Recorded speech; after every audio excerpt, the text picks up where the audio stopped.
Assalaamu calaykum waraxmatullaahi wabarakaatuhu.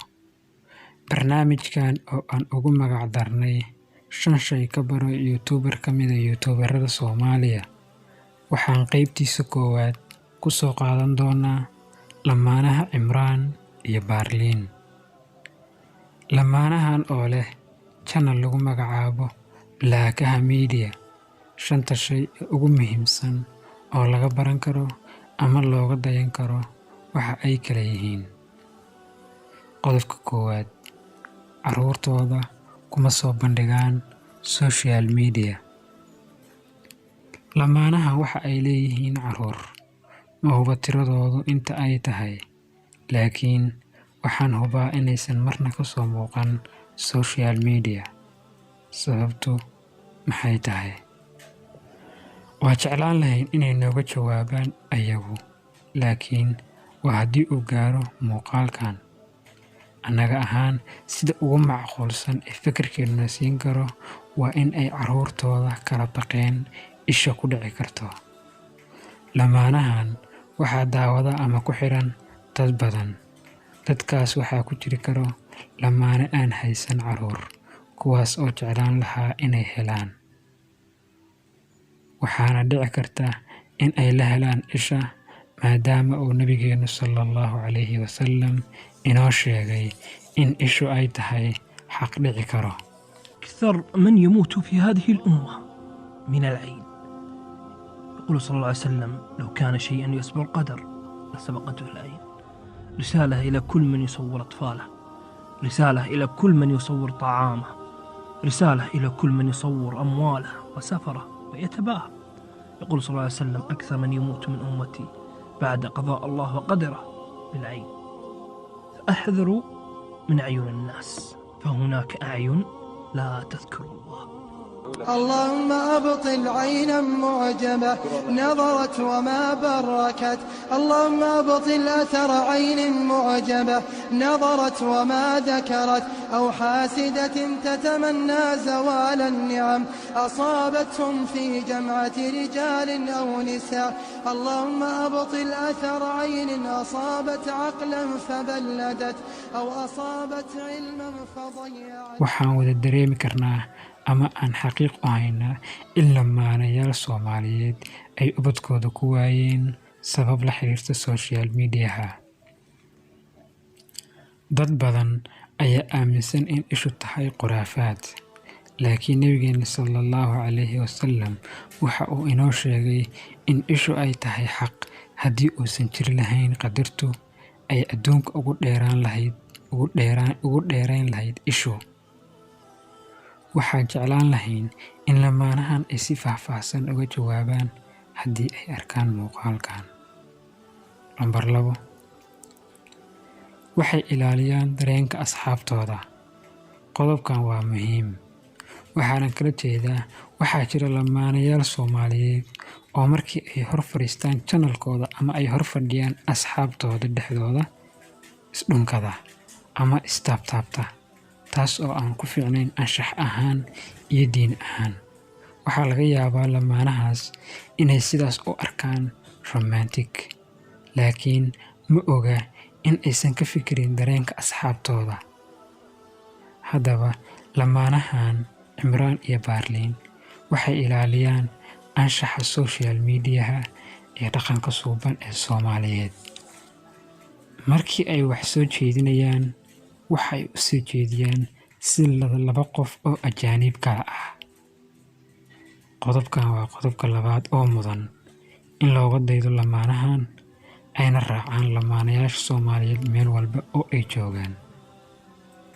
Qodobka 3, reaction bixinta.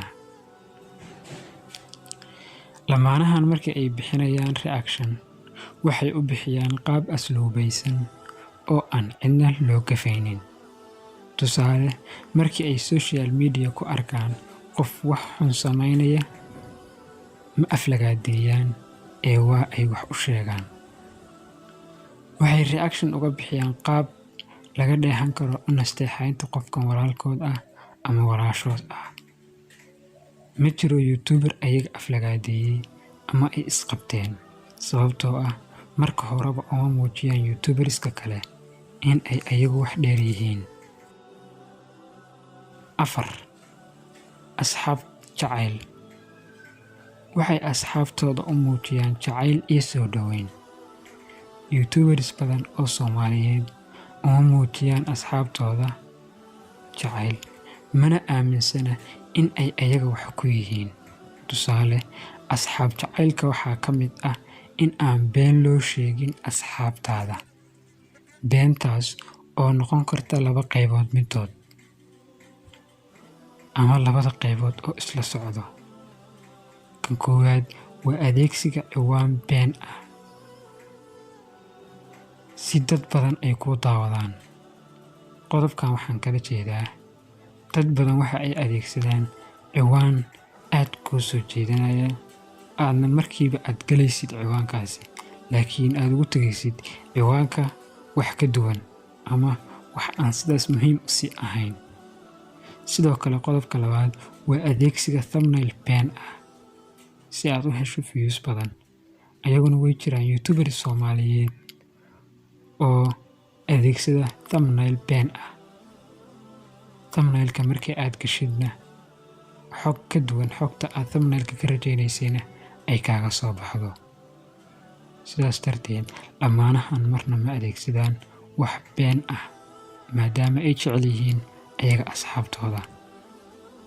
Lamaanahan waxay u mahadceshaan asxaabtooda, waxayna u muujiyaan jacayl iyo walaalnimo iyo inay ka mid yihiin ayaga faamilkooda.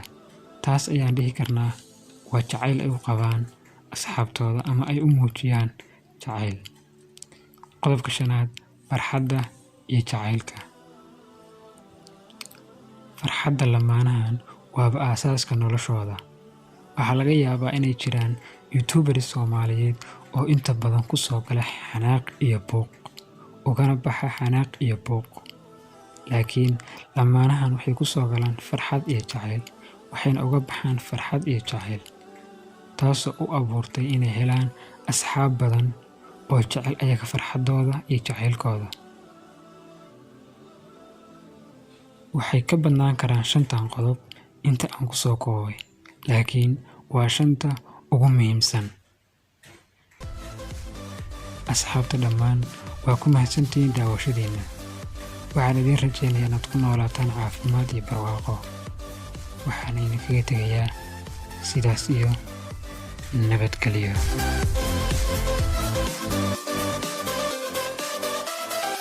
حبيبنا لما قالوا علم إله روحي كو آمنا لقام إن سابتو وقدو كفافو ديداينا نتكيستو إكاستيو يبوكارياي وقو نفتا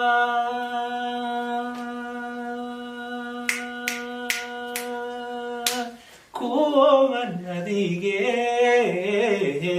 imisado kale arjila timido qofin mayaniri awada ujuji wadnahay ololay idigo abalo arinkeena meel mari already waa meel marisatee